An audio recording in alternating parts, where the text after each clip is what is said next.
This video is sponsored by War Thunder. Hey there, everyone. Aravan here with a breakdown for the recently buffed AR-61 Tenderizer in Helldivers 2. This rifle joined the fight with the Polar Patriots Warbond last month, but was added in a very incomplete state where the textures were not even applied correctly. Today, though, it's received massive buffs, giving it the highest ballistic damage out of any automatic primary currently in the game. But how good is it really?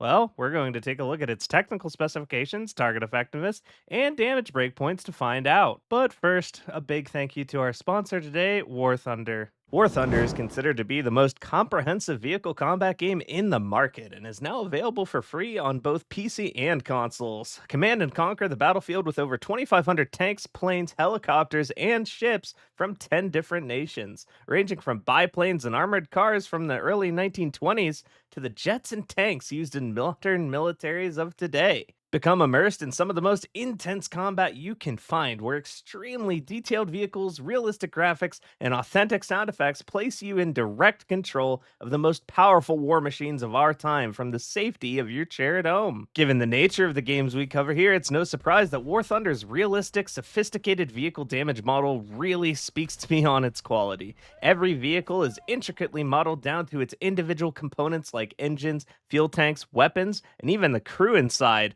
all susceptible to damage or being disabled from enemy fire. Not to mention the different types of armor, shells, and missiles all behave just like their real world counterparts. When your vehicles do take damage, you'll be greeted with the game's extremely detailed x ray screen, where you'll see exactly what happened leading up to your untimely detonation in painstaking detail. You'll see where the shell penetrated, which components were affected, and what ultimately led to the destruction of your vehicle. Gotta love the attention to detail here, I have to say. Join a worldwide community of a staggering 70 plus million players in intense PvP combat today and delve into the fantastic experience that is War Thunder. With an ever growing wealth of high quality content to discover, there's simply no game better suited for fans of military history. So, what are you waiting for? Play War Thunder for free today on PC, PlayStation, or Xbox by using my link in the pinned comment or video description down below. New and returning players that have been gone for 6 months or longer will receive a massive bonus pack across all platforms by utilizing my code. You'll receive multiple premium vehicles, the exclusive vehicle decorator Eagle of Valor, 100,000 Silver Lions, and 7 days of premium account to help you get into the action. This is a limited time offer though, so there's no better time than now to join the fight. So, getting into the mechanics behind the Tenderizer, the design of the weapon is likely heavily inspired by the Merida MK1 carbine from Starship Troopers. Given Helldivers 2 is basically a parody of the Starship Troopers franchise, I think this is safely not a coincidence. The Tenderizer comes with a toggleable flashlight, single, 3 round burst, and automatic fire options, as well as a scope with variable zoom between 1 and 2 times. All the scopes in Helldivers 2 alongside this patch got various touch ups to make them look as if someone was actually paid to create them instead of the MS Paint intern. So, these options are feeling better than ever as a result. Moving on to the actual stats of the weapon, the Tenderizer sports one of the most well rounded stat lines of any primary in the game after its buffs. Its damage was increased from 60 all the way to 95 ballistic damage, which is the highest ballistic damage of any automatic primary currently in the game. It also deals 22 durable damage, which is pretty low compared to most primaries that are held in high regard, but it is the second highest as far as the automatics are concerned, so not bad. Armor penetration is the weak point of the Tenderizer, though, only sporting Class 2 penetration or light armor penetration. This does hurt the weapon's performance as far as the target's versatility, but the raw firepower definitely helps hold things together despite this. We also have a very underwhelming mag size that was just made even more underwhelming during its buff, shifting from 35 rounds down to now only 30. This gives us a total of only 241 rounds, having also lost 3 of its spare magazines in exchange for this damage buff. Overall, this trade definitely works out in the weapon's favor, but the new ammo capacity definitely hurts when taking the weapon into the Terminid faction. Resupply crates will at least give you all 7 magazines back, while field crates recover 4 magazines each. So, scavenging for ammo ends up not being too much of a concern as a result. The Tenderizer has an RPM of 600, which is a bit on the low side compared to other automatics. However, the high damage per bullet and low recoil value of only 10 definitely keeps the weapon competitive. Reloading the weapon earlier up to one round from empty will skip the rather long animation of racking the charging handle, bringing its reload speed down to only 2.2 seconds. If you do reload on empty, however, you'll then have to spend 3.3 seconds reloading, which is quite a long period of time to not be firing. So, be wary of that and try to reload a few rounds early when you can. Altogether, this gives us a burst DPS of 950 damage, as well as a sustained DPS of 452, with reloading being taken into account. This makes the Tenderizer the 10th highest sustained DPS primary in Helldivers 2, which is far from the worst. The Tenderizer has a muzzle velocity of 820 ms with a damage fall off of about 10% by the time the projectile has traveled 100 meters, which is pretty low considering it's a mid ranged rifle. The stagger is now a very modest 15 points with 10 pushing force. The actual stagger of the weapon in practice is relatively low in effect beyond flinching some of the lesser enemies. Not great, but better than nothing, I suppose. Swivel and ergonomics wise, the highlight of the tenderizer is here and always has been, as it feels good to use, it's snappy, it's responsive, and the weapon feels good in your hands. Basically, everything the adjudicator doesn't.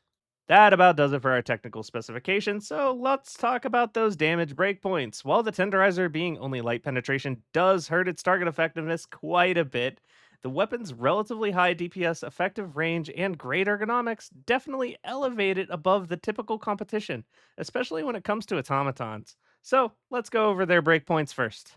Light bots in general are taken out in just one headshot each or two hits to the body, extremely consistently. Being an automatic weapon with such a strong emphasis on low recoil and good ergonomics, the Tenderizer cleans up groups of light bots with rapid efficiency. Devastators in all forms are handled pretty comfortably by the Tenderizer. They're eliminated in your choice of 2 headshots, 4 hits to the exposed torso below the breastplate, 11 hits to either leg, or 13 hits to the heavy Devastator's backpack. Any of these hit locations will result in a kill, and none of them feel particularly unrealistic depending on the situation. So, aim wherever is appropriate at the time. Scout Striders are an extremely difficult target from the front for the Tenderizer. Unless you can get an angle to take out the light bot driving, you'll want to utilize your support weapon or grenade pistol to handle these on a regular basis. Berserkers can be dispatched in just 2 headshots, although they bob around quite a lot, making this a difficult shot to land twice. They otherwise can be eliminated in either 11 hits to their pelvis or lower torso region. Fighting packs of these is a bit uncomfortable overall, unable to dispatch even 3 per magazine with an optimal scenario not accounting for headshots. The lack of stagger on the weapon will also cause you to be pushed from your cover relatively easily and often. Not a bad idea to swap to, say, an autocannon against these to keep them out of your personal space. Hulks are impervious to the tenderizer when taking hits anywhere other than their heat sinks. In the event you can line up a shot on their backs to do this, considering the heatsink has 1000 HP and 40% durability, the tenderizer will deal 65 damage per hit, destroying the sink in 16 total hits. The sink will then begin to rapidly bleed out an additional 650 HP at 70 damage per second until the Hulk is destroyed. As far as primary performance is concerned, this is an acceptable level of Hulk clear, I would say, considering, I mean, yeah, you get what you get. Tanks, cannon turrets, gunships, and factory striders are all unfortunately completely invulnerable to the tenderizer due to it only having class 2 armor penetration. Unfortunate, but as long as you have a powerful support weapon to compensate, such as an autocannon or queso cannon, as well as some anti-tank stratagems, this will prove to be no issue for you. That does it for the automaton, so let's talk about the Terminids. Terminid hordes are easily dispatched by the Tenderizer thanks to its high raw damage and decent durable damage, having their heads popped off relatively easily, regardless of what shaft they might be. However, with the maximum ammo reduced to just 241 rounds, you definitely don't feel as though you have quite enough firepower to handle the bugs on a regular basis without finding restocks.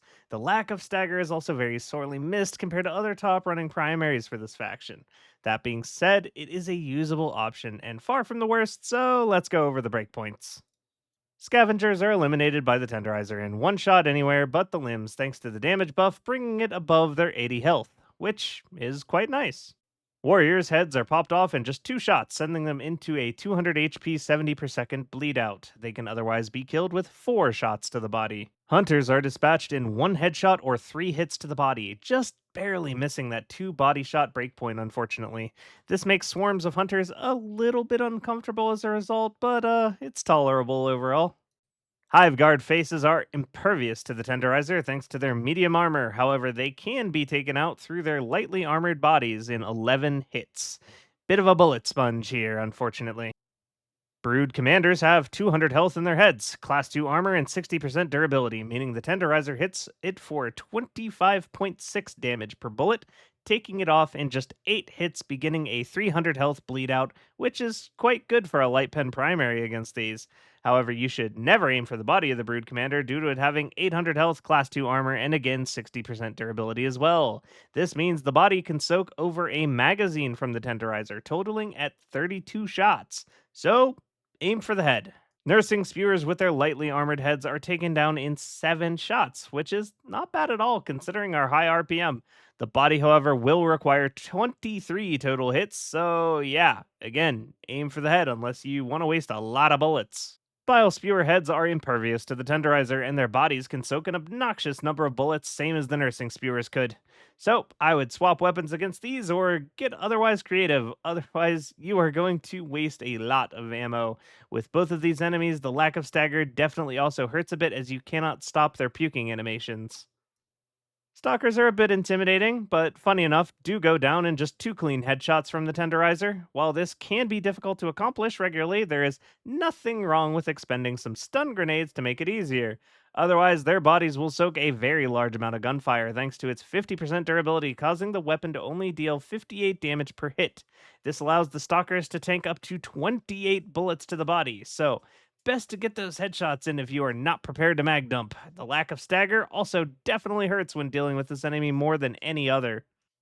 Shriekers can be taken down in just 1 bullet to their torso, head, or even wings if they're close enough, meaning with its fast target acquisition, the Tenderizer is actually quite good at handling swarms of these as a result.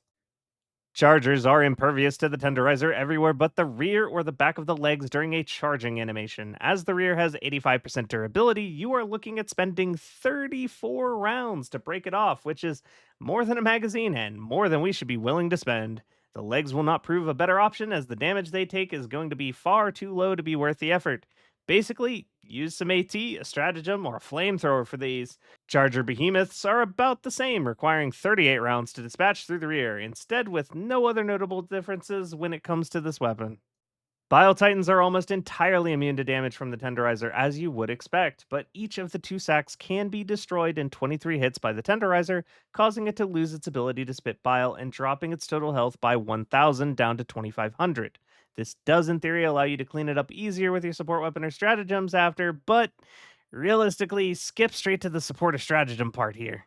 Alrighty, that's about all there is to talk about in regards to the Tenderizer. So, how good is it? Well, in my opinion, the Tenderizer is now an overall solid pick as your primary. I'll give it a 6 out of 10. To me, it feels like the best performing assault rifle by a mile and a serviceable automatic weapon compared to its peers. The lack of armor penetration definitely hurts its usability against some of the more difficult targets, but the DPS and comfortable handling definitely keeps it competitive overall. Our ammo reserves could definitely serve to be a bit better than they are, and you run out relatively quickly, but we can always find a resupply as needed to get more easy enough. The breakpoints are overall solid for an automatic with such a high amount of raw bullet damage, really only held back by its mediocre durable damage.